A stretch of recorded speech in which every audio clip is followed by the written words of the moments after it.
तो बड़ी खबर रेल यात्रियों को लेकर, जहां पर रेलवे की ओर से बड़ा ऐलान किया गया है। टिकट बुकिंग के नियमों को लेकर ये बड़ा ऐलान किया गया है, जिसके पीछे का बड़ा मकसद ये है कि कैसे गड़बड़ियों को रोका जाए और सामान्य यात्री जो हैं, कॉमन पैसेंजर, उनको इसका फायदा कैसे मिल सके। और इसे ही लेकर सरकार ने अब सख्त कदम उठाने का फैसला किया है। 1 अक्टूबर 2025 से, यानी कि दिवाली से पहले ही इस नियम को लागू किया जाएगा। एक ऐसे मौके पर जब देश में भारी संख्या में लोग इधर से उधर ट्रेन के जरिए ट्रेवल करते हैं। टिकट खुलने के पहले 15 मिनट में केवल आधार कार्ड से ऑथेंटिकेशन करने वाले यूजर ही IRCTC वेबसाइट और ऐप पर टिकट बुक कर पाएंगे। तो ये एक बड़ी खबर है और इसे लेकर बाकायदा रेल मंत्रालय की ओर से भी साफ किया गया है कि अब जब भी जनरल रिजर्वेशन खुलेगा, उसके शुरुआत के पहले 15 मिनट में केवल वो यात्री टिकट ले पाएंगे जिन्होंने अपना आधार वेरिफिकेशन किया है।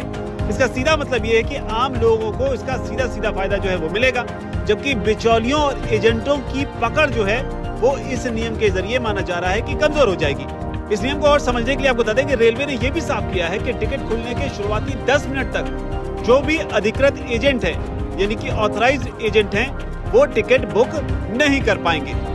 हालांकि ये नियम पहले से ही लागू था, लेकिन आगे भी अब इसे जारी रखा जाएगा, जिसको अगर आप बेहद आसान भाषा में समझे तो टिकट सबसे पहले आम लोगों के लिए खुलेंगे। हालांकि PRS काउंटर से जो टिकट बुकिंग होगी उसमें कोई बदलाव नहीं किया गया है, यानी जो लोग सीधे रेलवे स्टेशन जाकर रिजर्वेशन करते हैं उनके लिए सब कुछ पहले जैसा ही रहेगा। ऐसे में बड़ा सवाल कि आखिर आधार ऑथेंटिकेशन जरूरी क्यों है। हालांकि जिन लोगों को नहीं पता उनको बता दें कि आधार ऑथेंटिकेशन जो है वो इसलिए जरूरी है क्योंकि शुरुआती मिनटों में टिकट जो है वो तेजी से गायब हो जाते थे। तो कई बार जो एजेंट हैं या फर्जी ID या अलग अलग लॉगिन से जो लोग हैं वो टिकट बुक कर लेते थे, जिसकी वजह से जो आम लोग होते थे उनको बेहद इसका नुकसान होता था, उन्हें बहुत परेशानी का सामना करना पड़ता था।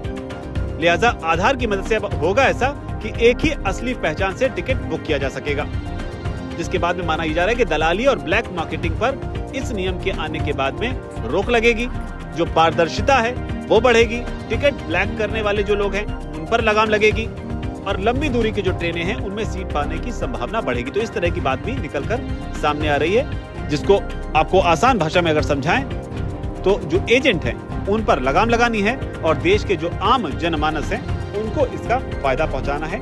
इस लिहाज से इस नियम को जो है वो लागू किया जाएगा। तारीख नोट कर लें, 1 अक्टूबर 2025 से ये लागू होगा, यानी कि दिवाली से पहले इसे रोल आउट कर दिया जाएगा।